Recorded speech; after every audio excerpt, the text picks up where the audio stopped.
La piste de l'attentat privilégié à Jérusalem. Hier soir, une voiture a foncé sur un arrêt de bus, tuant un Israélien de 25 ans et blessant grièvement une jeune femme. Le conducteur est un Arabe habitant Jérusalem-Est. Il a été placé en garde à vue prolongée. L'émotion et la colère à Calais en France après le meurtre sauvage de la petite Chloé. Le suspect polonais est passé aux aveux. Il faisait l'objet d'une mesure d'interdiction de territoire après des condamnations. Et puis en ce jour de commémoration de la Shoah, l'histoire étonnante de ce soldat israélien dont une partie de la famille a été victime de l'Holocauste, mais dont un arrière-grand-père a lui combattu au sein de l'armée allemande.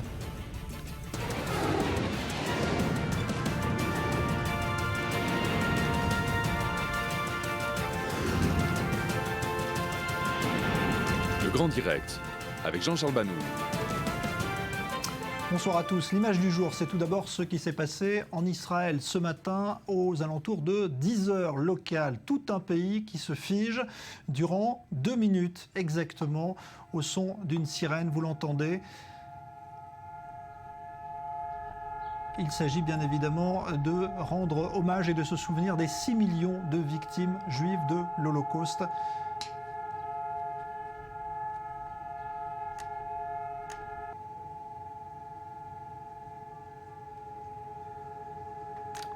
Voilà, donc le même recueillement durant 2 minutes dans tout le pays. On va y revenir plus en détail avec des reportages. Et puis un débat tout à l'heure, dans 1 heure, à propos de l'utilisation justement de la Shoah au sein de la société israélienne. Mais pour commencer, Jérusalem, c'est donc la piste de l'attentat terroriste qui est retenue ce soir, après qu'un Arabe de Jérusalem-Est ait foncé avec sa voiture sur un arrêt de bus hier soir. Un Israélien de 25 ans a été tué. Sa petite amie se trouve toujours ce soir dans un état critique. Le reportage sur place de Maxime Pérez. Le quartier de la colline française, au nord-est de Jérusalem. Il est un peu plus de 23 h mercredi, quand 2 Israéliens qui patientent devant un abribus sont violemment percutés par un véhicule. Grièvement touchés, les victimes ont déjà perdu connaissance quand les secours arrivent sur les lieux de l'incident.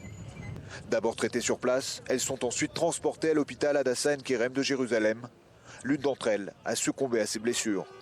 Jeudi après-midi, une foule nombreuse a accompagné la dépouille de Shalom Cherki, 25 ans, au cimetière de Givat Shaoul. Le conducteur de la voiture folle est un Palestinien originaire du camp d'Anata, Jérusalem-Est. Acte volontaire ou accident, l'homme a immédiatement été arrêté par la police avant d'être remis au service de sécurité intérieure du Shabak. Mon client déclare être innocent. Il s'agit là d'un accident de la route, comme il y en a d'autres.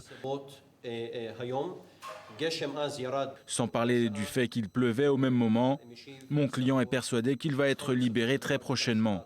Le tribunal donnera sa décision lundi et non dans 8 jours, comme l'aurait souhaité l'État.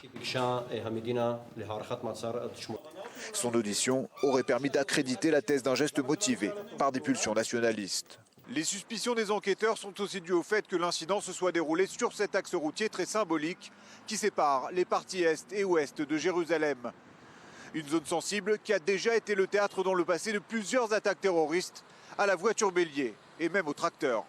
Cette artère est aussi un centre névralgique de Jérusalem, très fréquenté en journée, où se côtoient Israéliens et Palestiniens. Surveillée par la police et les gardes-frontières, elle incarne la tension quasi permanente qui règne dans certains quartiers de la ville sainte. Si la piste terroriste se confirme, il s'agit du second attentat qui vise Jérusalem en un peu plus de 30 jours.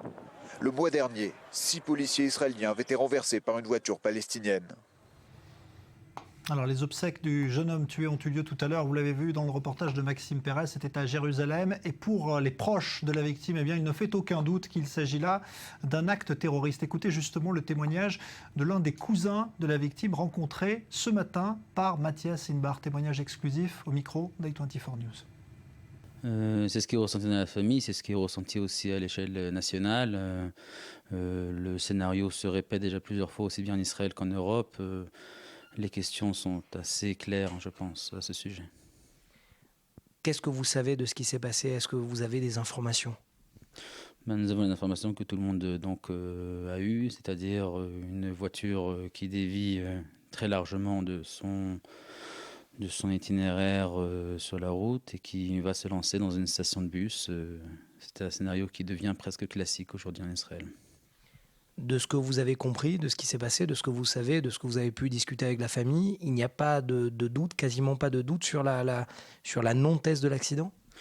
La famille ne s'occupe pas des investigations, c'est-à-dire que l'information que nous avons, c'est l'information que la police a transmise, que les personnes qui ont vu l'attentat ont transmise, et voilà. C'est-à-dire nous n'avons pas fait une investigation familiale à ce sujet. Qu'est-ce qu'il vous dit justement, la police? Est-ce qu'elle vous parle? Est-ce qu'elle vous tient au courant de ce qui est en train de se passer? La police s'est mise au courant en premier lieu des premières conclusions de l'accident qui a eu lieu, enfin de l'attentat qui a eu lieu, et on va dire des suspects qui sont mis en garde à vue pour l'instant suite à ces faits. Pour vous, qu'il s'agisse d'un accident ou d'un attentat, ça change beaucoup pour la perception de celui qui est parti? Je pense que c'est bien évident. S'il s'agit d'un attentat, alors c'est au nom de tout le peuple d'Israël qu'une personne meurt, alors que s'il s'agit d'un accident, c'est un drame personnel. Et pour vous, comment ça va se passer? Vous attendez les minutes, de minute en minute, les heures derrière les heures, avant que le résultat de l'enquête arrive, ou vous vous dites on enterre le défunt et puis on attendra? Pour l'instant, l'essentiel pour la famille, c'est de se retrouver, de ne pas trop tomber dans l'abîme des larmes et des pleurs. Et les questions d'ordre judiciaire nous intéressent beaucoup moins. C'est-à-dire que nous sommes beaucoup plus concentrés maintenant dans l'enterrement selon la halakha de Shalom et de renforcer la famille tant qu'ils sont.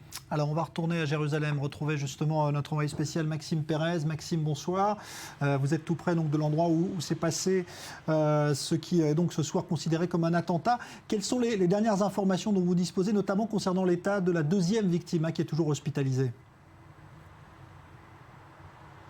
Eh bien écoutez, d'après le dernier point médical donné par l'hôpital Hadassah Ein Kerem de Jérusalem en toute fin d'après-midi, Shira Klein, âgée seulement de 20 ans, se trouve toujours dans un état qualifié de très grave mais qui s'est stabilisé ces dernières heures. Elle continue d'être traitée en soins intensifs par les médecins qui signalent qu'elle commence tout doucement à réagir aux traitements qui lui sont donnés, mais elle se trouve toujours sous assistance respiratoire et dans un état de semi-coma que les médecins ont voulu pour lui éviter la douleur de certains traitements. Au niveau de l'enquête, Jean-Charles, ce soir, vous l'avez entendu, c'est la piste terroriste qui est privilégiée par la police, même si on a finalement assez peu d'éléments sur l'interrogatoire qui s'est déroulé avec ce suspect palestinien qui a été tout au long de l'après-midi interrogé par le Shabak. En revanche, ce qu'on peut dire, c'est que l'enquête a été placée sous stricte censure, ce qui peut donner des éléments assez clairs sur le profil de ce suspect palestinien, voire même sur le profil de ses proches et éventuellement leur passif. Alors, Maxime, il faut rappeler qu'il y a eu plusieurs attentats similaires. C'est pour ça d'ailleurs que cette piste a sans doute été examinée de près. Le même mode opératoire a déjà été utilisé à l'endroit où vous vous trouvez.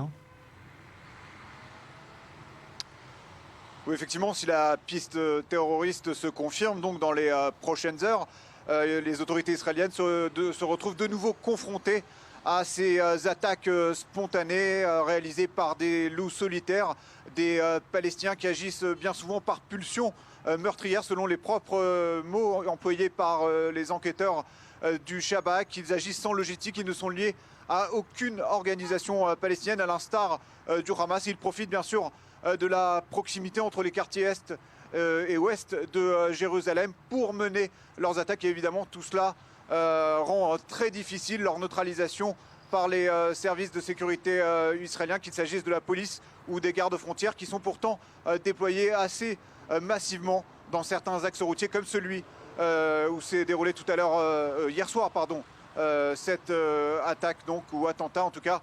Une réponse devrait être donnée par la police dans les prochains jours. Maxime, d'un mot, on n'a pas d'éléments particuliers concernant la personnalité du suspect qui peuvent faire influer l'enquête ? Écoutez, en tout cas, son avocat dément formellement qu'il s'agisse d'un terroriste. Il plaide non coupable, ce que néanmoins disait jusqu'à que la censure soit imposée sur cette affaire. Certaines sources disaient que ce Palestinien aurait certaines affinités avec le Hamas, si l'on se fie par exemple à des photos qui auraient été postées sur sa page Facebook. Et il vient aussi du camp de Anata à Jérusalem-Est, qui est une localité palestinienne jugée extrêmement problématique par les forces de sécurité israéliennes, où il y a de façon assez fréquente des affrontements qui se déroulent avec la police. Et tout cela, évidemment, corrobore la version des autorités israéliennes ce soir, à savoir qu'il s'agit d'un attentat. En tout cas, le profil du suspect palestinien semble corroborer toutes les conclusions de la police jusqu'ici. Merci Maxime Pérez, donc en direct de Jérusalem. Un mort, un blessé grave, donc le bilan après donc ce qui s'est passé à Jérusalem, piste de l'attentat privilégié. En France à présent, le suspect interpellé hier après le meurtre d'une fillette de 9 ans est passé aux aveux aujourd'hui. Ce ressortissant polonais a reconnu avoir enlevé, violé puis assassiné la fillette. Condamné à de multiples reprises, ce meurtrier présumé avait été expulsé du territoire français et il faisait l'objet d'une mesure d'interdiction d'y revenir. Myri Maman. Chloé, 9 ans, enlevée mercredi dernier en plein après-midi devant chez elle. Le suspect a avoué. Les premiers éléments fournis par les médecins urgentistes révélaient l'existence de traces de strangulation et de violences sexuelles. Le suspect reconnaissait immédiatement son implication dans le décès de l'enfant. L'homme, un Polonais de 38 ans, faisait l'objet d'une interdiction de territoire après 2 condamnations en France pour vol avec violence. Il avait été remis à la Pologne où il était recherché il y a 1 an. L'émotion est évidemment grande dans le quartier où vivait la petite Chloé. Elle a pleuré dans mes bras parce que quand elle a vu la photo de sa copine, voilà. Il faut voir ça comme ça. Elle jouait tout le temps à la récréation avec nous. On jouait à touche-touche et des fois, elle disait que j'ai été sa meilleure amie. Selon le scénario rapporté par le suspect, Chloé jouait dans la rue. Elle aurait braqué un pistolet à eau sur lui. Il l'aurait alors empoigné et forcé à monter dans son véhicule. Une version confirmée par les témoins. J'ai entendu juste crier, quoi. Et bon, quand je me suis mis, j'ai vu le monsieur à côté, Aurélien, qui a pris le restant des enfants, qui les a fait rentrer. Mais la petite, elle était déjà attrapée par le monsieur, quoi. Donc, et après, quand la maman, a priori, elle est arrivée peu de temps après, et elle a voulu chercher à crier après sa fille, et elle a vu ce monsieur qui l'avait embarqué en voiture, quoi. Une information judiciaire a été ouverte pour enlèvement suivi de mort et viol sur mineur de moins de 15 ans. Alors, ce fait divers tragique se double ce soir d'une polémique politique en France à propos justement à la fois de la récidive des anciens condamnés, mais aussi de cette mesure d'interdiction du territoire dont faisait l'objet ce suspect polonais qui avait donc été remis à la justice polonaise en 2014. On va essayer d'y voir plus clair. Et l'éclairage juridique d'Emmanuel Charbit, bonsoir. Bonsoir. Vous êtes avocat. Merci d'être avec nous. Alors, d'abord un mot. Est-ce qu'on est là confronté justement à un problème de nouveau de récidive ou de condamnés qui est sorti trop tôt de prison? Alors, pas seulement. Je crois que dans ce fait divers sordide, malheureusement, il y a 2 points sur lesquels il faut s'attarder. Le premier, la récidive. Pourquoi ? Parce que très rapidement, on a entendu beaucoup de faits de ce genre de pédophilie et de viol en France ces dernières semaines. Donc tout le monde pense à la récidive. C'est un premier point. Et le deuxième, c'est pourquoi ce monsieur polonais se trouvait là alors qu'il était, comme vous le disiez, il était censé être en Pologne. Sur le premier point de la récidive, je ne suis pas sûr que ça soit le débat. Il avait été condamné dans le passé pour des faits d'extorsion, donc des faits qui n'ont pas spécialement à voir avec des viols sur mineurs et des enlèvements. Sur le second point qui me paraît plus intéressant, il faut se poser la question de savoir donc, pourquoi ce monsieur se trouvait là. Il a été condamné 2 fois en France alors qu'il habitait en Pologne. Il est venu travailler en France, d'après ce que nous a dit le procureur. Et il a été condamné la seconde fois à une peine de prison de 6 ans. À la fin de cette peine de prison de 6 ans, en 2014, la Pologne a émis un mandat d'arrêt européen contre cette personne. C'est-à-dire qu'il a été renvoyé en Pologne, non pas parce que le juge français a demandé une interdiction de territoire qui était juridique et non pas administrative, mais parce que la Pologne a demandé à ce que cette personne soit renvoyée en Pologne pour justement avoir à répondre de certains faits de cambriolage de ce qu'on sait en Pologne. Donc déjà, ça change un petit peu le regard qu'on a sur ce qui se passe et sur le possible combat politique qu'il peut y avoir entre la France et la Pologne. À mon avis, le point ici n'est pas de savoir si c'est la faute de la France ou de la Pologne, mais tout simplement Schengen. On se retrouve dans une situation où un ancien condamné est retourné dans son pays originel pour répondre de faits pour lesquels il n'a sûrement pas répondu puisqu'il était encore en liberté. Et tout naturellement, parce que l'espace Schengen est un espace ouvert à l'intérieur des frontières européennes, il a pu se retrouver en France. Donc ça veut dire qu'il y a des mesures d'interdiction de territoire qui peuvent être prononcées mais qui ne peuvent pas être appliquées puisqu'il y a absence de contrôle aux frontières. Oui et non. Alors oui et non, pourquoi ? Parce que là on se retrouve, c'est ce que je vous disais, dans une mesure d'interdiction de territoire judiciaire. C'est-à-dire que c'est le juge pénal qui l'a prononcé. Ce n'est pas un juge administratif. C'est-à-dire que lorsqu'il aurait dû être remis aux autorités polonaises, ce n'était pas la préfecture, une préfecture française qui devait le faire, mais les policiers. Le problème est que dans la décision à son encontre en 2009, qui demande une interdiction de territoire, elle ne pouvait pas être donnée. Parce que les faits pour lesquels il avait été condamné ne permettent pas une interdiction judiciaire du territoire. Il aurait fallu qu'on soit dans le cas d'une interdiction administrative, ce n'était pas le cas. Alors pour qu'on essaie de comparer un petit peu les situations, parce qu'on a souvent coutume de dire qu'en France il y a une justice, et c'est ce que disent d'ailleurs plusieurs membres de l'opposition ce soir, une justice trop laxiste, aujourd'hui en s'en prenant au gouvernement. Est-ce qu'en Israël ce genre de situation peut se poser, ce genre de cas de figure peut se retrouver? Est-ce qu'il y a des affaires judiciaires qui montrent justement qu'il y a eu un laxisme judiciaire qui n'a pas empêché une récidive? Alors, c'est un secret pour personne. En Israël, nous sommes beaucoup moins laxistes, on va dire, sur les questions d'enfermement, d'emprisonnement. On est plus on va plus dans un sens de la répression, c'est-à-dire qu'une peine de prison doit être effectuée, que dans le sens d'une éducation, ce qui se passe de plus en plus en France pour des raisons assez simples. Il y a une surpopulation carcérale, il n'y a pas de place dans les prisons, donc les gens, il va bien falloir les libérer en attendant de construire des places de prison. C'est la première chose. La deuxième chose, en ce qui concerne justement le laxisme ou pas, en Israël, il y a eu, moins qu'en France peut-être, des cas de viol sur mineurs ou des cas de viol de manière générale avec de peines de prison qui ont été extrêmement longues, comme la personne qui avait violé l'ancienne Miss Israël à Bergel, qui avait pris 16 ans de prison. Il a fait de manière récurrente, lorsqu'il était en prison, des demandes de remise de peine qui n'ont jamais été auxquelles positivement on n'a jamais répondu. Pourquoi ? Parce qu'il ne s'est jamais remis en cause. C'est aussi un des premiers éléments de réponse. C'est-à-dire qu'on demande devant une commission de remise de peine, de reconnaître les faits et d'avoir un comportement irréprochable en prison, ce qui n'est souvent pas le cas dans la plupart des affaires de pédophilie et de viol de ce type. Merci beaucoup Emmanuel Charbit, je rappelle que vous êtes avocat, merci donc pour cet éclairage. En bref, justement, l'ancien Premier ministre de Nicolas Sarkozy se lance dans la primaire pour la présidentielle de 2017. François Fillon l'a officialisé ce matin, il devrait se retrouver face à Alain Juppé et Nicolas Sarkozy donc pour la place de candidat de l'UMP à la présidentielle de 2017. Le président russe Vladimir Poutine a livré aujourd'hui sa vision d'un Moyen-Orient pacifié pour justifier justement sa décision de livrer à l'Iran les fameux missiles S-300 dont on a beaucoup parlé ces derniers jours. Écoutez. Aujourd'hui, nos partenaires iraniens montrent une très grande flexibilité et une volonté claire de parvenir à un compromis sur leur programme nucléaire. En fait, tous les participants à ce processus ont déclaré que l'accord avait déjà été atteint. La seule question désormais réside sur des détails techniques qui doivent être finalisés au mois de juin prochain. Si certaines personnes s'inquiètent de voir que nous avons commencé à lever les sanctions iraniennes, c'est qu'apparemment certains de nos collègues ne savent pas que ce type de système n'est pas inclus dans la liste des sanctions de l'ONU. Nous avons décidé de suspendre ce contrat de manière unilatérale et avec le progrès réalisé sur le développement du nucléaire iranien, chose qui est évidemment positive, nous ne voyons pas de raison, je tiens à le souligner, de notre côté, de continuer à garder ces interdictions.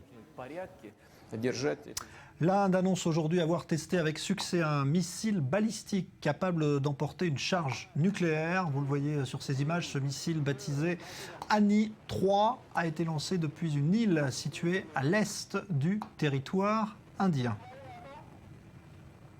En Corée du Sud, le procès en appel du commandant du ferry Sewon se poursuit. Le procureur réclame la peine de mort contre celui qui est considéré comme le principal responsable de la pire tragédie maritime du pays. Elle a fait plus de 300 morts, dont de nombreux lycéens.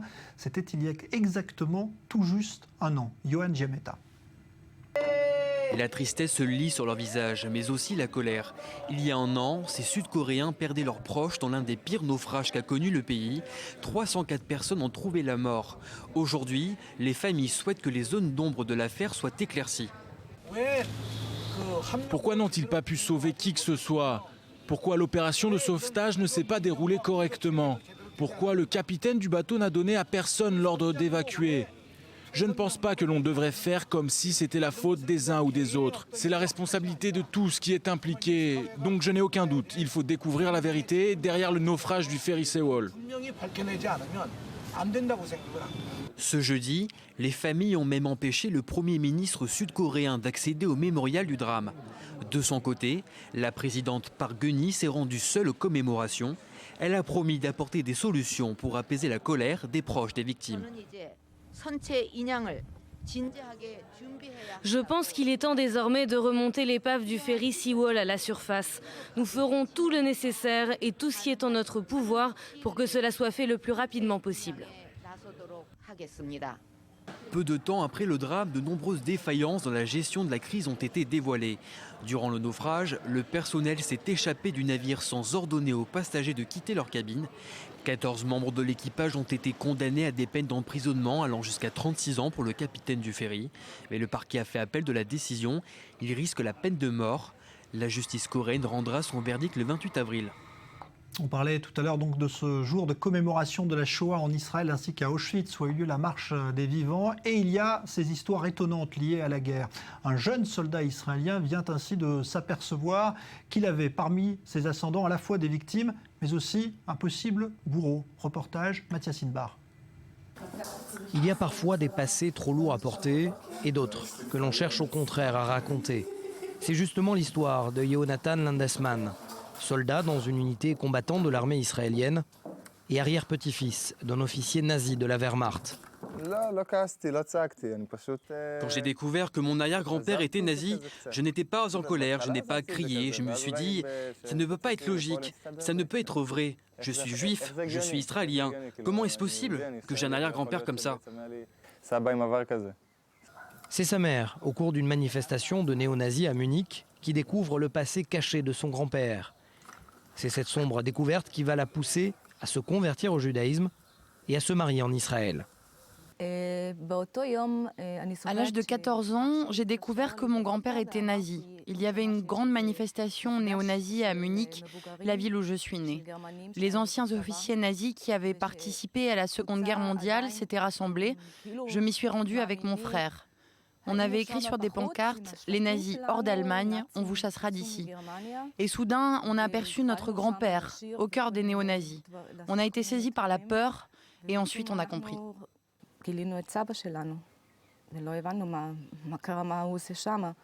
Un passé nazi d'un côté, un autre survivant de la Shoah, car du côté de son père, sa famille a survécu au camp de la mort, comme si le bourreau avait rencontré sa victime pour ne faire qu'un. À l'occasion du 70e anniversaire de la libération des camps de la mort, Yehonatan s'est, cette année plus que les autres, figé au moment des 2 minutes de silence en mémoire des victimes de la Shoah. Je n'ai pensé aujourd'hui uniquement à la famille de mon père. Mon arrière-grand-père ne représente plus rien pour moi et il fallait que je règle mes comptes dans le passé avec lui. Et j'étais en guerre contre ce passé, je ne savais plus quoi en penser, mais j'avais besoin de réaliser ce film sur ma famille, comme si mon âme en avait besoin. Mais aujourd'hui, je n'ai pensé qu'à mon grand-père. C'est ce à quoi sert cette journée, non ? Loin des projecteurs, Yehonatan a pris part en juillet dernier au combat dans la bande de Gaza contre le Hamas, ce qui l'a rapproché encore davantage de sa mère.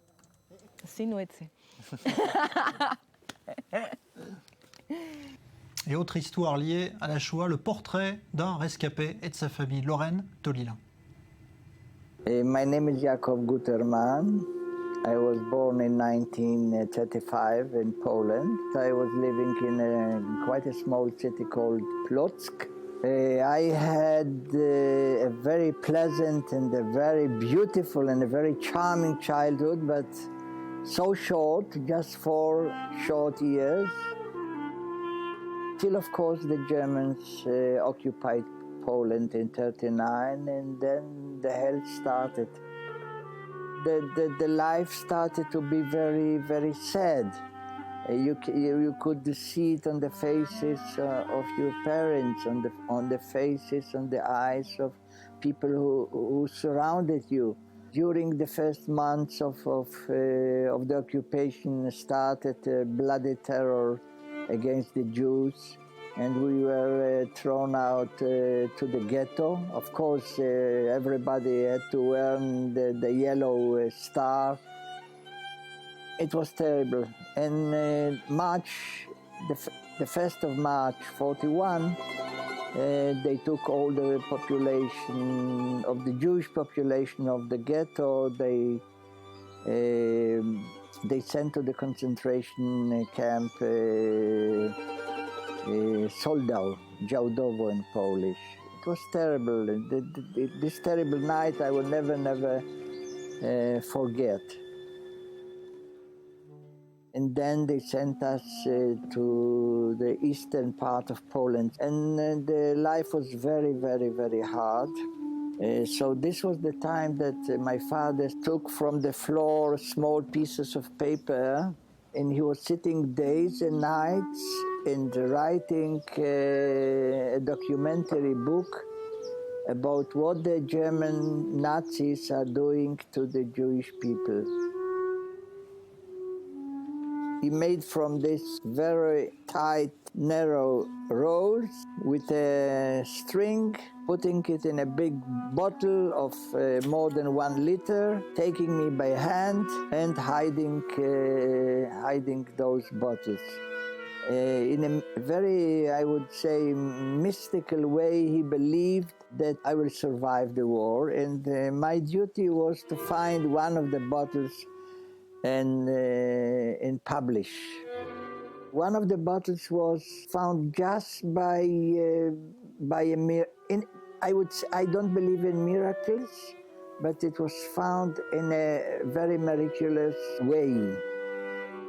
I am more than happy than even one of the bottles was founded and published, and many people in the world are reading it. The value of the book is not because this is my father, but it's really a wonderful book.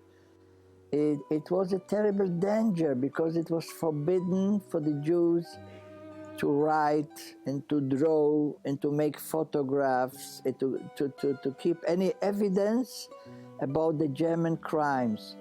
And to do it, you had to be or crazy or a hero or both of them. And I think my father was both of them. It was for him very, very, very important.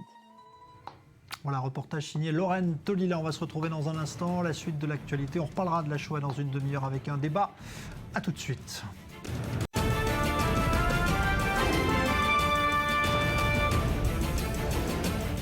La piste de l'attentat privilégié à Jérusalem. Hier soir, une voiture a foncé sur un arrêt de bus, tuant un Israélien de 25 ans et blessant une jeune femme.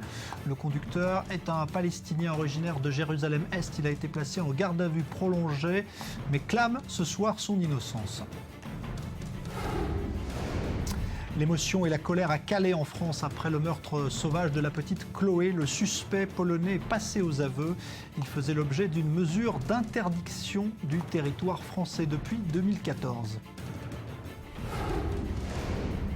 Et puis la commémoration de la Shoah, c'était aujourd'hui en Israël. L'histoire étonnante d'un soldat israélien dont une partie de la famille a été victime de l'Holocauste, mais dont un arrière-grand-père a également combattu dans l'armée allemande.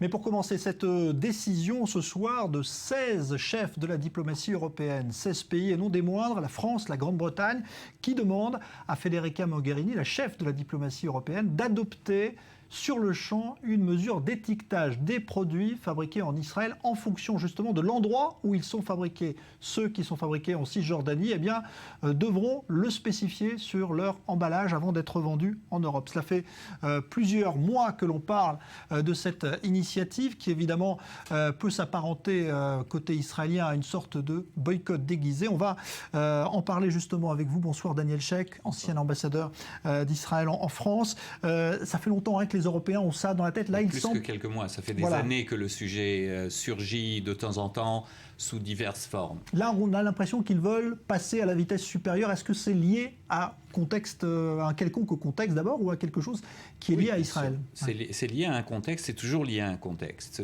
C'est quelque chose qui n'arrive jamais quand il y a un processus de négociation vivant, convaincant, qui est en train de se dérouler entre Israéliens et Palestiniens. Cela surgit à chaque fois que la frustration et l'impatience de l'Europe, notamment dans ce cas, montent d'un cran face à ce qu'ils considèrent un manque de motivation du côté israélien pour promouvoir le processus de paix. Maintenant, on peut accepter ou ne pas accepter ce genre de démarche, mais vous me demandez si c'est le contexte. C'est ça le contexte. Ça ne vient pas, ça ne concerne pas véritablement les produits qui proviennent de Cisjordanie ou d'ailleurs. Cela est beaucoup plus lié au contexte diplomatique ou au vide diplomatique qui règne pour le moment. Et évidemment, le résultat des élections qui sont venues après déjà une longue période de vide diplomatique ont dû encourager ces braves ministres à reprendre cette initiative. Vous avez raison de dire que cela inclut tous les grands pays sauf l'Allemagne, les plus grandes puissances de l'Union européenne, et en tout, une majorité des membres de l'Union européenne, 16 sur 28. Quelle doit être la réponse d'Israël, justement, à cette initiative ? Je ne sais pas. Pour le moment, il n'y a pas un vrai gouvernement pour répondre. Donc, nous sommes dans une sorte de no man's land politique en Israël. Et d'ailleurs, je ne suppose pas que cette lettre va déboucher tout de suite sur des actes. L'Union européenne, c'est une machine très lourde, c'est un gros paquebot. Des décisions de ce genre, si elles auront lieu, et je ne suis pas du tout certain qu'il y aura un passage à l'action, mais même s'il y a une volonté de passer à l'action, c'est un très long processus de prendre des décisions et de les formuler et puis de les appliquer. Donc il n'y a pas une véritable urgence. Personnellement, en tant qu'Israélien, qu'il y ait une pression américaine, européenne, sur l'étiquetage ou autre, peu importe. Moi, je pense que la motivation devrait venir de l'intérieur, du côté israélien, de vouloir briser ce mur de glace qui est en train de s'élever, de se renforcer entre Israéliens et Palestiniens, et de renouer un dialogue. Et vous allez voir, miraculeusement, ce genre d'initiatives en Europe et ailleurs vont peut-être pas disparaître, mais vont être calmées. Merci Daniel Sheikh, ex-ambassadeur d'Israël en France, d'être venu réagir à chaud donc à cette mesure annoncée ce soir. Au Yémen, Al-Qaïda a réussi à s'emparer aujourd'hui d'un important aéroport dans le sud du pays. Les frappes de la coalition arabe entrent aujourd'hui dans leur 4e semaine et malgré leur intensité, elles n'ont toujours pas permis d'affaiblir sensiblement les rebelles houthis soutenus par Téhéran. Même le médiateur nommé par l'ONU a préféré jeter l'éponge aujourd'hui, incapable de faire cesser les combats. Myriam Aman. La coalition arabe dirigée par l'Arabie saoudite poursuit ses raids aériens. Au 21e jour d'opération, la coalition a frappé 2 fiefs des rebelles chiites houthis. Dans le nord, à Saada, les avions de la coalition ont visé un ensemble de bâtiments administratifs. Dans le sud, à Aden, des positions rebelles ont également été bombardées. L'Arabie saoudite est déterminée à écraser la rébellion. La campagne aérienne dure depuis maintenant 3 semaines. Il y a des failles dans la direction militaire houthi et chez les partisans de l'ancien président Al-Abdallah Saleh. Et certains commandants ont fait défection pour rejoindre l'armée régulière. Nous pensons que cette tendance va s'accentuer à mesure que la pression s'intensifie. Ils n'ont pas d'autre choix que d'abandonner leur tentative de prendre le contrôle par la force, car ils échoueront. La coalition arabe annonce 3 nouvelles semaines d'opérations intensives. Une intervention au sol serait même envisagée. Mais le vice-président yéménite en exil, Khaled Baha, a déclaré espérer qu'une opération militaire terrestre ne soit pas nécessaire. Nous espérons encore qu'il n'y aura pas d'opération au sol, en plus de l'opération aérienne. Et nous espérons aussi que notre peuple au Yémen comprend que le nombre de victimes serait bien plus important si une opération au sol devait avoir lieu. Au sol, les violences se poursuivent. Des combats entre les Houthis et les forces anti-rebelles font rage à Aden, la capitale du Sud. Profitant du chaos qui règne dans le pays, des combattants de tribus se sont emparés d'un terminal pétrolier. Al-Qaïda revendique quant à lui la prise de contrôle de l'aéroport de Mouakala dans le sud-est du pays. On parle économie à présent, on accueille Lionel Friedfeld, bonsoir. Bonsoir Charles. Analyste financier, consultant sur i24 News. Alors, plusieurs choses dans l'actualité aujourd'hui. Tout d'abord, cette série de plans sociaux annoncés en rafale en France aujourd'hui. Alors effectivement, tout d'abord avec Total, en fait, qui va restructurer 2 sites en France et 200 personnes qui vont subir ce plan social. Il faut savoir que Total a 5 sites de raffinage en France. Malheureusement, en fait, il y a une baisse de demande de pétrole et donc, effectivement, ils reconvertissent ces sites.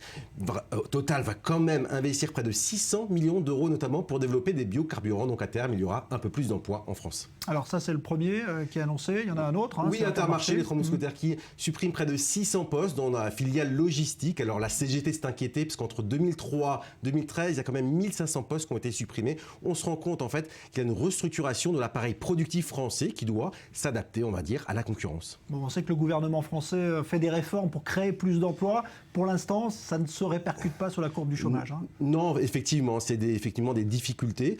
Par contre, ce qui est intéressant, on peut le noter, notamment les emplois dans la filière énergétique, dans le biocarburant notamment, pourront créer des emplois notamment pour la filière, notamment du pétrole. Alors on va maintenant parler du feuilleton de la dette grecque, car il rebondit encore aujourd'hui. On avait l'impression que les Grecs ne voulaient pas s'acquitter de leur prochaine échéance, et là, fermeté de la communauté internationale. Effectivement, c'est un bras de fer entre la Grèce, entre l'Union européenne et l'Allemagne. L'Allemagne mène les négociations. Évidemment, on parle d'une échéance, elle est au 12 mai, elle doit rembourser 800 millions d'euros, notamment au FMI. Et en fait, on voit donc que la stratégie d'Alexis Tsipras, en fait, de refuser au final de négocier avec la Troïka, avec l'Union européenne, le FMI ou la Banque centrale européenne, simplement ne marche pas. Il a voulu négocier un petit peu avec notamment la Chine, on l'a vu, avec la Russie, ça ne marche pas. Donc l'Union européenne risque de gagner ce premier bras de fer avec la Grèce. Mais en fait, si la Grèce sort de l'Union européenne, ça risque de déstabiliser complètement la zone euro.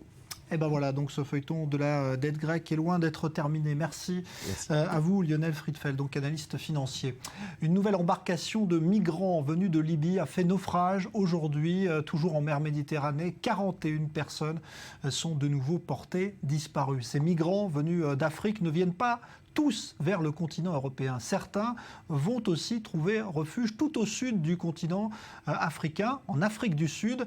Et de violentes émeutes xénophobes ont d'ailleurs éclaté ces derniers jours dans plusieurs villes du pays, à tel point que le président Zuma a lancé aujourd'hui un appel au calme. Léa Berdugo.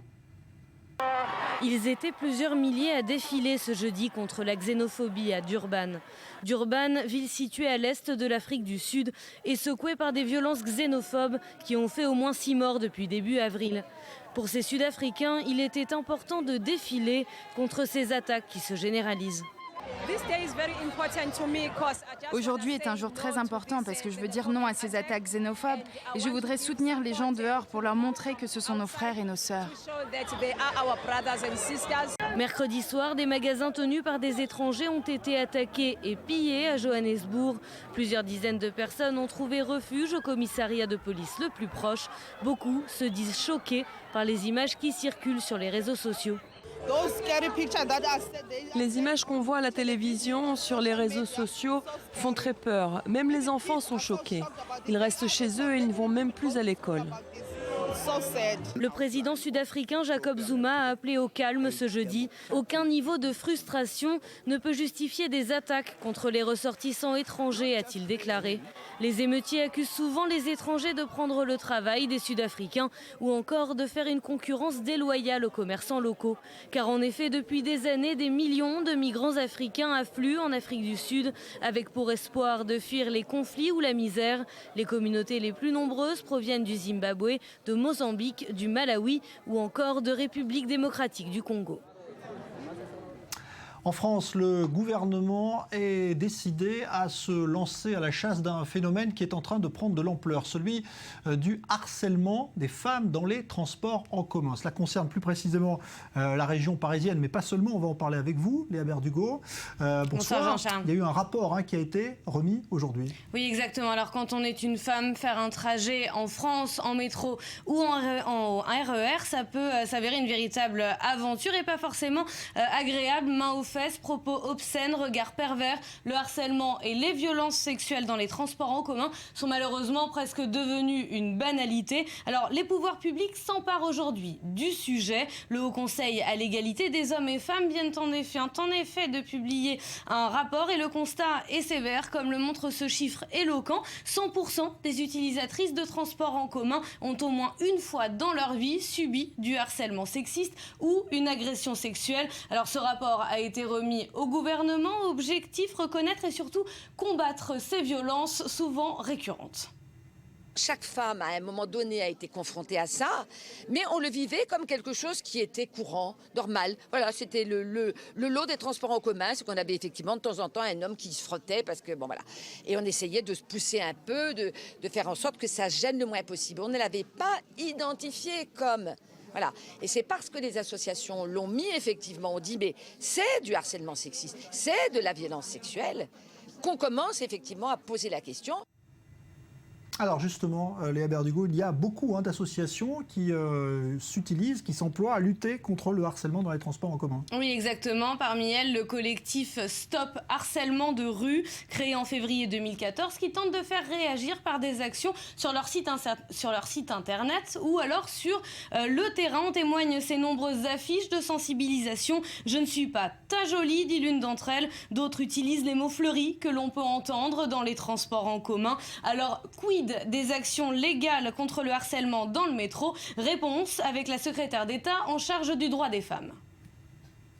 Il y a déjà dans la loi, dès le premier geste qui est donné par un agresseur, un harceleur, il y a des condamnations extrêmement lourdes qui ont été rappelées. Et ces condamnations, elles doivent pouvoir s'exercer à partir du moment où il y a un dépôt de plainte. Le problème que nous avions jusqu'à présent, c'est que les femmes n'en parlaient pas. Nous libérons aussi cette parole. Libérer cette parole, c'est aussi dire aux femmes, vous avez le droit d'aller porter plainte.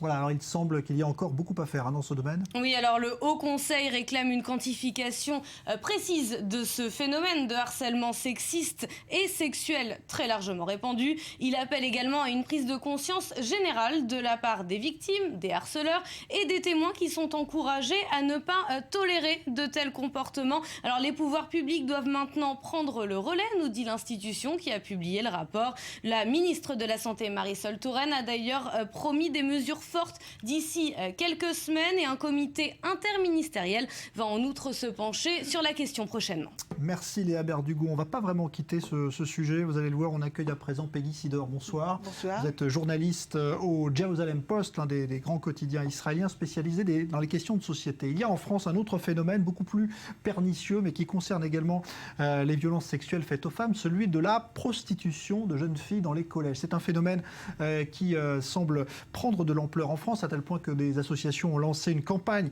sur Internet. Il y aurait plusieurs milliers de jeunes filles qui seraient concernées, parfois de la prostitution occasionnelle. On voudrait savoir, Peggy Sidor, si ce phénomène est cantonné à la France ou si cela peut exister, par exemple, en Israël. Qu'est-ce que vous pouvez nous en dire ? Je ne suis pas porteuse de bonnes nouvelles. Ce phénomène existe en Israël depuis plusieurs années déjà. Je peux vous dire qu'à Jérusalem, les jeudis soirs, les vendredis soirs et les samedis soirs particulièrement, si vous arrivez au centre-ville, la place de Sion, et en allant plus à l'intérieur du centre-ville, vous trouvez des bandes de jeunes adolescents en rupture avec leur famille, avec l'école, avec tous les encadrements possibles. Et parmi ces jeunes, la prostitution, pas seulement des filles d'ailleurs, des garçons aussi, est très courante parce qu'ils n'ont pas d'autres moyens de subsister. Alors la prostitution en Israël est permise, elle n'est pas interdite. Ce qui est interdit, c'est d'engager des moyens pour séduire d'éventuels clients à venir être des clients de prostituées. Mais la prostitution elle-même n'est pas interdite, sauf que pour des adolescents, c'est évidemment une autre affaire. Alors justement, est-ce que les autorités dans l'éducation, par exemple en Israël, ont pris conscience de ce phénomène? Qu'est-ce qui a été fait justement pour essayer de le juguler? Là aussi, c'est pas très encourageant. Oui, le phénomène, c'est-à-dire les autorités, le ministère des Affaires sociales, les départements des Affaires sociales dans les conseils régionaux et les conseils locaux sont absolument conscients du problème. Sauf que ce service-là, comme d'autres, a été privatisé. Donc, les services sociaux officiels ne peuvent donner que des budgets à des associations privées qui sont très souvent des associations de bénévoles qui viennent faire un travail extraordinaire sur le terrain, ça il faut le dire, mais qui n'arrivent pas à endiguer vraiment le problème. C'est devenu une véritable épidémie parce qu'il s'agit de chiffres inquiétants. Nous parlons aujourd'hui de plusieurs milliers de jeunes filles et de jeunes garçons. Ce qui est encore plus grave, c'est que l'âge est en train de descendre, de baisser d'année en année. Si au début de ce phénomène, quand on a commencé à se rendre compte de ce phénomène, il y a à peu près une dizaine d'années, nous parlions de jeunes filles de 16-17 ans. Aujourd'hui, nous parlons de fillettes de 12 et 13 ans qui se prostituent pour gagner de quoi se payer la prochaine ration de drogue ou la prochaine ration d'alcool ou tout simplement se payer un petit repas en attendant de trouver un gîte, parce que la plupart, cela découle en fait d'une rupture avec la famille. Ce sont des enfants, des jeunes qui quittent leurs parents pour toutes sortes de raisons. Une des raisons les plus connues d'ailleurs, ce sont des cas de familles qui deviennent de plus en plus orthodoxes, qui étaient ou simplement traditionnalistes ou même carrément laïques et qui deviennent très religieuses. Les enfants, les jeunes ne s'habituent pas et donc ils quittent la maison. Est-ce que ça se passe aussi à l'intérieur des établissements scolaires, comme ça semble être le cas en France, qui inquiète aussi les autorités? Est-ce que cette prostitution peut aussi échapper au regard des professionnels de l'éducation, c'est-à-dire des professeurs? Non, ça n'échappe pas aux professionnels, mais sauf que les manières, les moyens d'arrêter ça ne sont pas très forts. Mais effectivement, il y a eu plusieurs cas dans plusieurs villes d'Israël et à Jérusalem aussi, de jeunes filles, d'adolescentes en fait, qui se prostituaient pour avoir un peu d'argent pour s'acheter un peu de drogue ou de l'alcool, parce que ça va ensemble en principe. Merci Peggy Sidor donc pour ce phénomène qui touche aussi Israël et pas seulement la France, où donc une campagne a été lancée. Je rappelle que vous êtes journaliste au Jerusalem Post chargé des questions de société. On va retourner à Jérusalem tout de suite, retrouver Maxime Pérez qui suit pour nous l'enquête concernant cet Israélien de 25 ans tué hier après avoir été renversé par une voiture conduite par un Palestinien de Jérusalem-Est. Maxime, on apprend ce soir que le Hamas a lancé de nouvelles menaces envers Israël, notamment des appels à des kidnappings pour servir de monnaie d'échange. Comment faut-il interpréter ces nouvelles menaces du Hamas ? Oui, menace de la branche armée du Hamas, les brigades Ezzedine Al-Qassam, depuis la bande de Gaza. C'est tout ce qui reste aujourd'hui au Hamas pour agir. C'est peut-être une première réaction de l'organisation islamiste palestinienne après ce coup de filet, rappelez-vous, il y a 2 jours dans la ville palestinienne de Naplouse, où 29 membres du Hamas ont été arrêtés dans une opération assez spectaculaire de l'armée israélienne qui a engagé plusieurs centaines de soldats sur le terrain.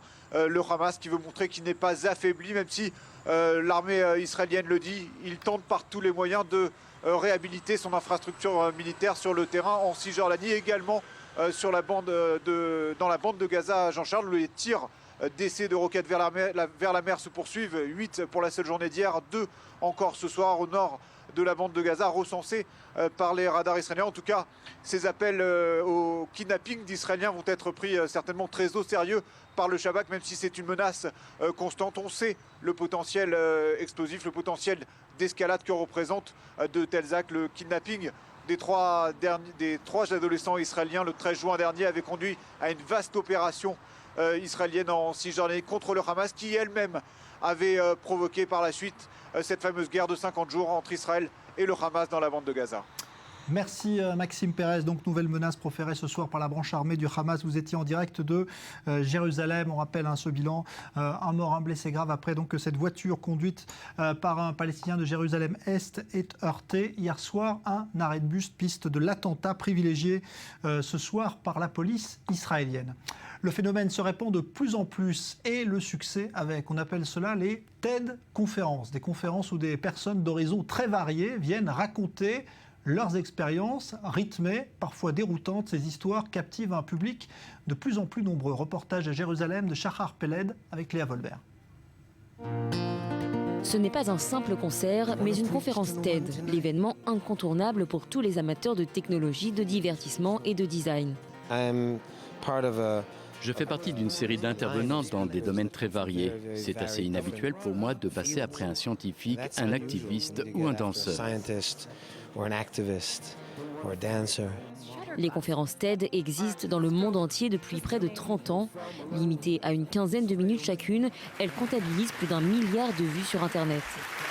I'm going to talk today about energy and climate. You're looking at a woman who was publicly silent. I am going to talk about anger. En Israël, c'est à Jérusalem que s'est tenue la conférence TEDx qui réunit un panel de conférenciers pour le moins hétéroclites. Je n'ai pas de complexe d'infériorité, mais pour moi, TED, c'est... Je n'ai pas encore le niveau, mais visiblement, certains ne sont pas de cet avis. Parmi les 16 orateurs sélectionnés pour TEDx Jérusalem se trouve l'éducatrice Iska Smith. Elle partage son histoire hors du commun avec le public. J'étais une fille emprisonnée dans le corps d'un garçon.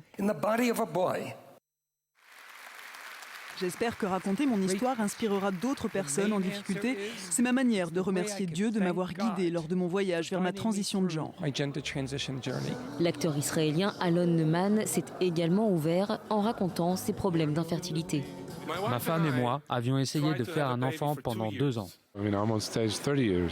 Ça fait 30 ans que je suis sur scène et je ne me souviens pas avoir déjà eu le trac comme ça, mais c'est un soulagement. Pour se préparer à donner leur conférence, les intervenants ont dû suivre une formation par un instructeur officiel de TED. Ils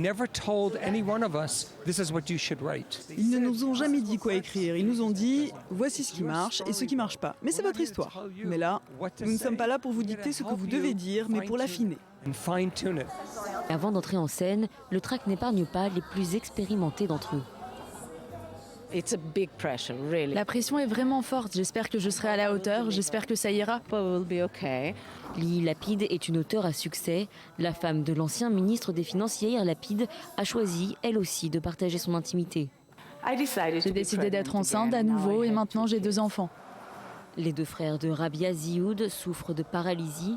À 25 ans, il vient présenter son produit destiné aux personnes souffrant de handicap. Aujourd'hui, je vais vous montrer comment les personnes handicapées pourront mieux communiquer. Pour clore l'événement, le chanteur David Broza raconte ses années d'expérience à construire des ponts par la musique. Après 100 ans de guerre, nous n'avons pas perdu et nous ne perdrons jamais l'espoir.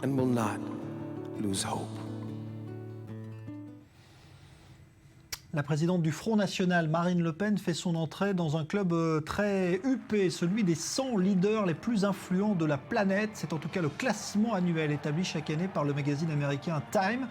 Et on la retrouve donc aux côtés d'Obama, Poutine, Netanyahou ou encore l'Iranien Zarif. Le père de Marine Le Pen, Jean-Marie Le Pen, lui âgé de 86 ans, a dû être hospitalisé aujourd'hui. Léger malaise cardiaque. Je vais bien, a tenu à faire savoir le président d'honneur du Front National, mais la durée de son séjour à l'hôpital n'est pas précisée. On passe au cinéma tout de suite.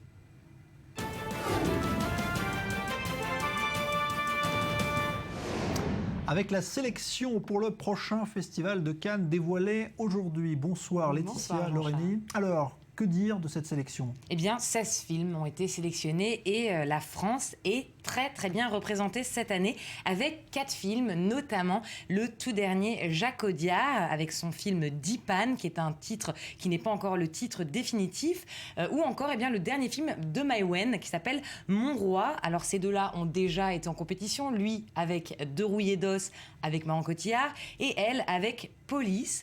Marion Cotillard sera présente à Cannes, elle franchira les marches pour une adaptation de Macbeth du réalisateur australien Justin Kurzel. avec l'accent. Elles sont en compétition aussi. 2 anciens palmés reviennent en sélection. Gus Van Sant, sans surprise, a terminé à temps finalement son Sea of Trees et avec Matthew McConaughey et Naomi Watts, et Nanni Moretti avec Mia Madre. Il y aura aussi beaucoup d'Italie durant ce festival de Cannes, puisque l'Italien Paolo Sorrentino se retrouve lui aussi sans surprise en compétition avec la Giovenezza.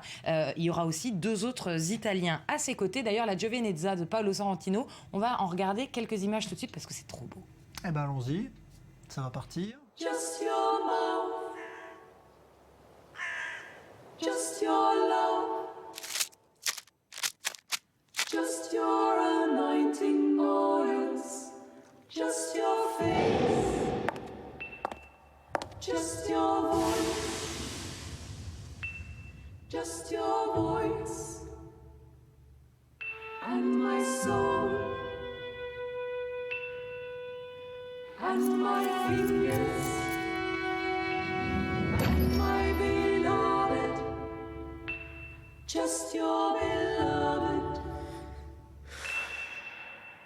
You were right. Just your beloved. Music is all I understand. Voilà donc pour la Giovenezza de Paolo Sorrentino. C'est magnifique. Hein. C'est toujours dans l'esthétisme. C'était le réalisateur de la Grande Bellezza. Voilà donc pour cette compétition. En tout cas, les grands noms de cette compétition. Évidemment, il y a quelques absents. Thierry Frémaux avait promis un festival cette année qui ne sélectionne pas toujours les mêmes. Finalement, on retrouve quand même encore les mêmes noms. Il va falloir se tourner vers les compétitions parallèles pour découvrir des nouveaux talents.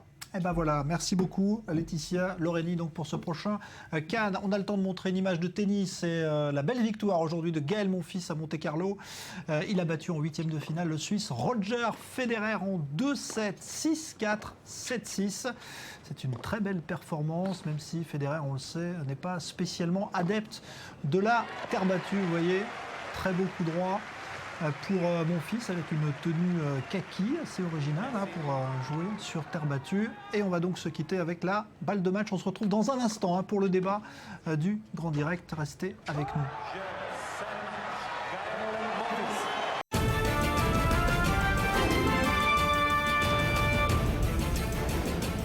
La piste de l'attentat est privilégiée à Jérusalem. Hier soir, une voiture a foncé sur un arrêt de bus, tuant un Israélien de 25 ans et blessant une jeune femme.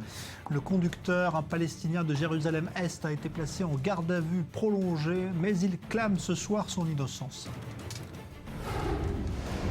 Émotion et colère à Calais en France après le meurtre sauvage de la petite Chloé. Le suspect polonais est passé aux aveux. Il faisait l'objet d'une mesure d'interdiction du territoire français depuis 2014. Et puis journée de commémoration de la Shoah en Israël. L'histoire étonnante d'un soldat israélien dont une partie de la famille a été victime de l'Holocauste, mais dont un arrière-grand-père a lui combattu dans l'armée allemande.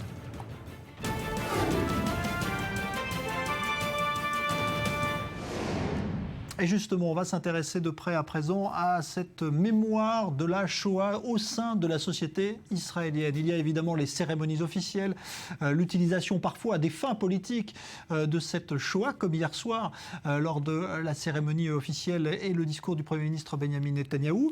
Et puis il y a également, loin de ces cérémonies officielles, des rencontres plus intimes qui ont lieu entre des rescapés de la Shoah et des citoyens.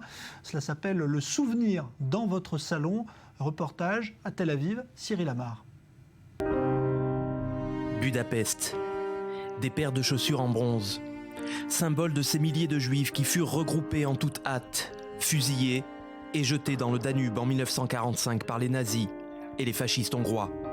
Ils n'avaient que 5 ans, mais Yehuda Goldstein s'en souvient comme si c'était hier. Le Danube était devenu rouge du sang des victimes.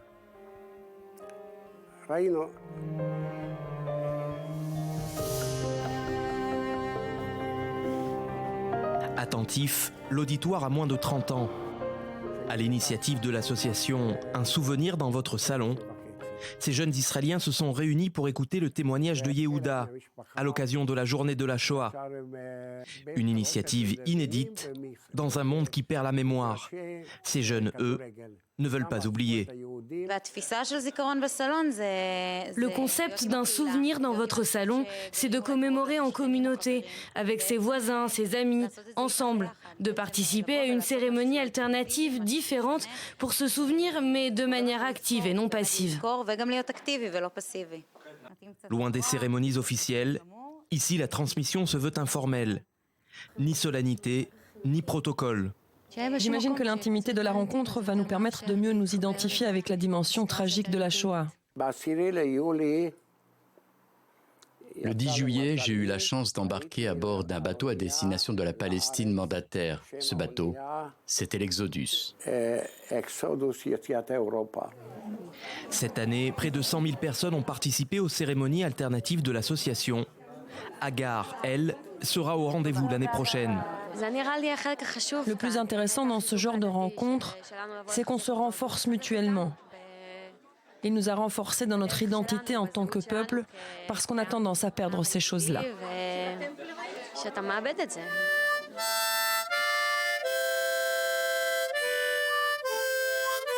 Une rencontre qui, pour Yehuda, sonne comme une note d'espoir.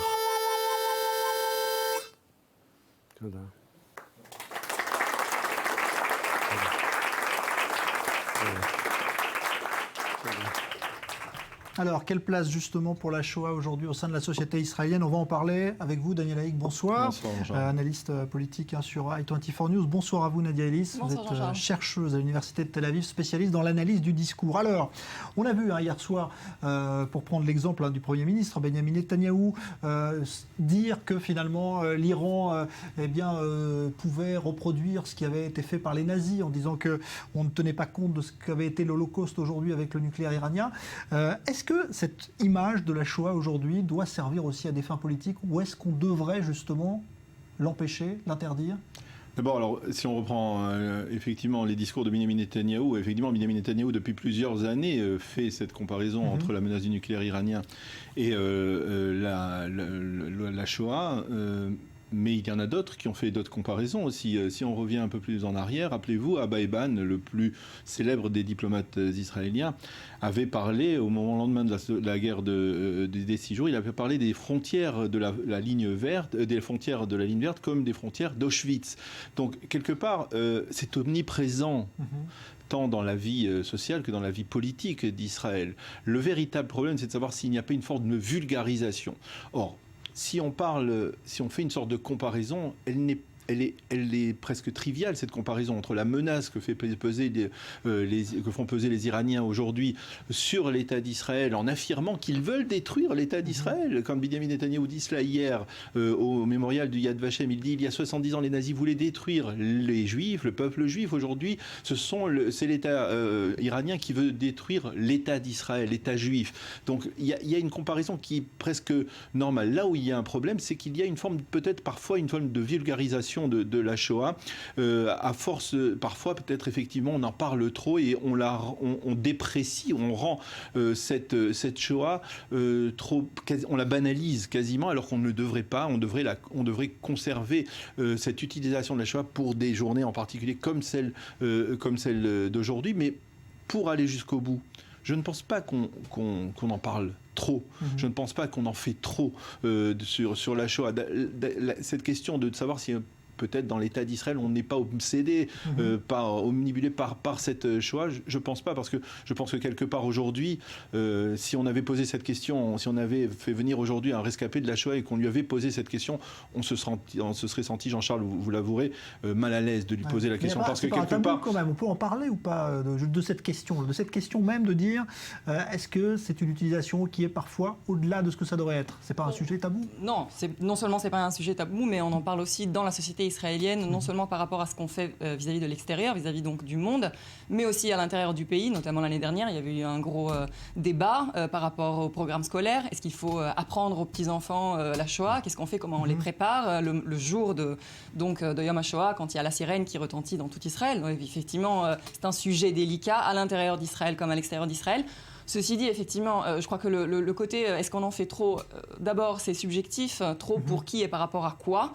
C'est un sujet tellement délicat, on est tellement imprégné. On est au sein de la société israélienne. Et au sein de la société israélienne, ce qui est sûr, c'est sans vouloir porter un jugement, est-ce qu'on en fait trop ou pas, parce qu'encore une fois, je crois qu'on n'est pas là pour juger, c'est une sensibilité qui est très personnelle. Ce qui est sûr, c'est qu'on emploie la Shoah pour la création, ou en tout cas pour renforcer un ethos collectif, une identité collective israélienne qui se base énormément sur la Shoah, à tort ou à raison, encore une fois, on n'est pas là pour juger.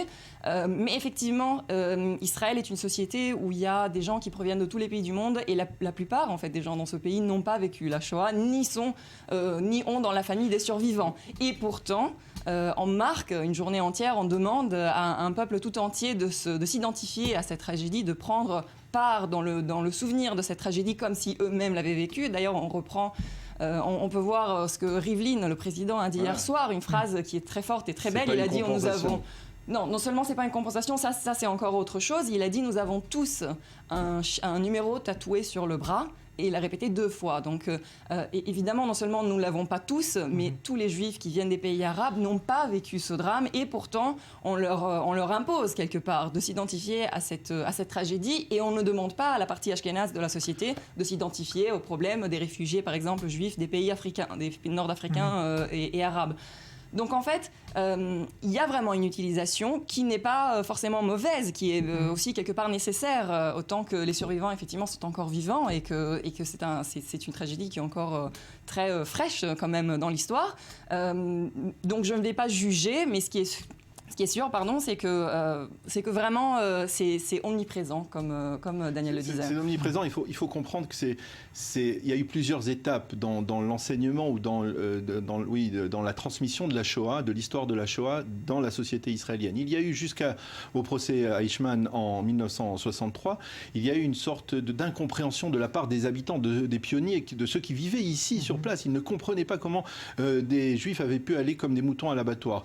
Et puis il y a eu le procès Eichmann qui a provoqué un électrochoc dans cette société israélienne, et à partir de ce moment-là, on a voulu développer la transmission de la Shoah, même si cela ne s'est pas fait tout de suite parce que les rescapés ne parlaient pas obligatoirement, mais ça a commencé à ce moment-là, et ça s'est étendu en particulier au moment de la chute du mur de Berlin, de la chute de l'Union soviétique, où on a pu rentrer visiter des pays comme la Pologne, avec le développement, la multiplication de ces voyages, donc qui sont quasiment incontournables maintenant pour les élèves de première et de terminale en Israël.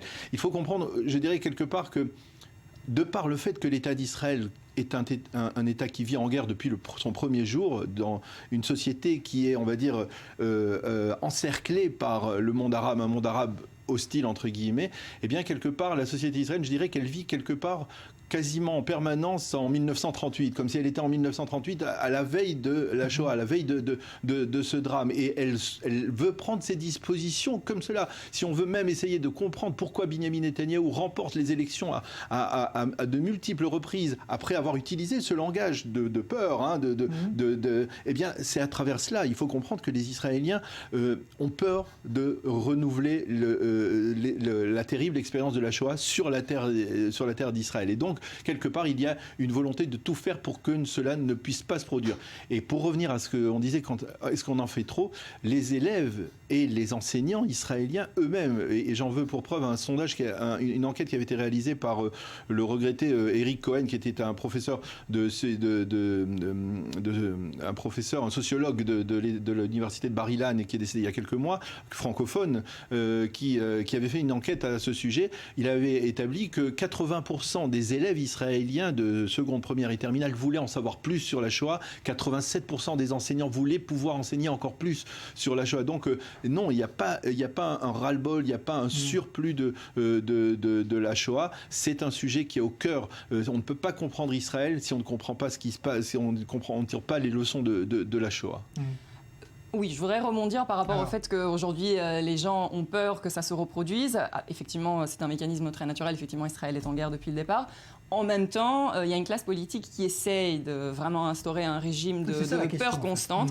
Ça c'est un fait, parce que de toutes les manières, au départ, comme vous l'avez dit... Elle y est, cette peur, elle existe. Oui, elle y est, mais elle n'y était pas toujours. Et d'ailleurs, vous avez parlé tout à l'heure des années qui ont suivi la Shoah et la création de l'État d'Israël. Le discours à l'époque et le vocabulaire à l'époque étaient très différents.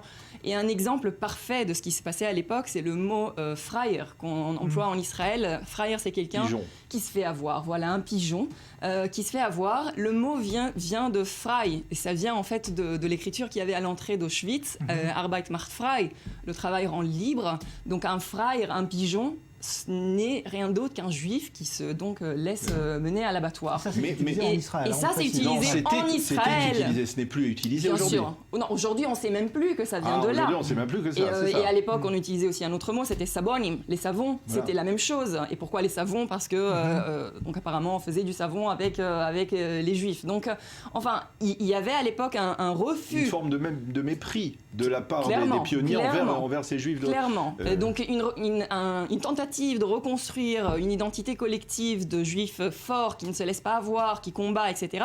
Aujourd'hui, si on vire comme ça vers la peur constante, c'est aussi parce qu'il y a un discours politique constant sur les menaces qui sont là d'ailleurs. On va pas nier que l'Iran n'a pas. Voilà, l'Iran indique effectivement qu'ils veulent détruire Israël. C'est pas faux. Mais en même temps, encore une fois, je vais reprendre Rivlin hier soir, qui a dit une autre phrase remarquable. Pourtant, Rivlin du Likoud aussi. Donc c'est le même parti que Netanyahou, et pourtant il est tellement différent. Il a dit. Nous ne venons pas d'Auschwitz et nous n'allons pas à Auschwitz. C'est une phrase très belle. Ce qu'il veut dire, c'est Israël n'a pas été créé à cause d'Auschwitz, mais aussi il ne faut pas regarder au futur comme si on allait tout le temps vers Auschwitz, vers la catastrophe, vers le génocide. Il faut aussi essayer de regarder vers un futur qui est différent, et il faut essayer de le construire, ce futur différent. Or, ce n'est pas le cas de toute la classe politique, effectivement. Je dois dire que si on s'inspire de Benyamin Netanyahou, on peut aussi revenir à David Ben Gurion, tout simplement, parce que Ben Gurion lui-même, historiquement, a été un de ceux qui ont poussé à ce qu'il y ait, justement par rapport à cette forme de mépris qu'il y avait dans le Yishuv de cette époque, c'est-à-dire les Israéliens qui vivaient sur place au début, qui étaient des pionniers, qui n'avaient pas vécu sur leur chair la Shoah. Ils voulaient essayer de faire percevoir ce qui s'était produit au niveau de l'ensemble du peuple juif, et c'est lui qui a sollicité le Mossad, les services du Mossad, pour que le Mossad capture au moins un des dignitaires nazis, et ça a été Adolf Eichmann, mais quelque part le procès d'Eichmann a servi David Ben Gurion non seulement pour justement modifier l'approche de la Shoah dans la perspective de l'ensemble de la société israélienne, mais aussi au niveau sécuritaire, parce que regardez, c'est même quasiment à la même époque que l'on a commencé à parler que les Israéliens ont voulu se doter d'un potentiel nucléaire, et c'est justement pour qu'on ne puisse plus jamais, pour qu'il n'y ait plus jamais cela dans la société israélienne, pour que l'on ne puisse plus se retrouver dans le même cas de figure dans lequel s'était retrouvé le peuple juif durant la Shoah. Bon, en tout cas, c'est une journée qui a été instaurée dès le début de la création de l'État d'Israël, ou beaucoup plus tard. Mais ça aussi, c'est important, cette journée que l'on voit. Très rapidement. Oui, assez rapidement, pas tout de suite, mais assez rapidement. Finalement, je n'ai pas la date en tête. Mais bon, en tout cas, elle se termine là ce soir. Merci à tous les deux pour cette discussion très enrichissante. Merci à vous, Nadia Ellis. Merci, Daniel Haïk. Dans un instant, un témoignage étonnant, celui d'une mère qui s'est battue pour ramener sa fille de Syrie, petite fille que son papa avait emmenée alors qu'il était parti faire le djihad. Vous serez avec Myriam Rayem, qui vient d'écrire un livre pour raconter cette histoire incroyable. Elle sera avec nous dans un instant, juste après la pause. À écouter tout de suite.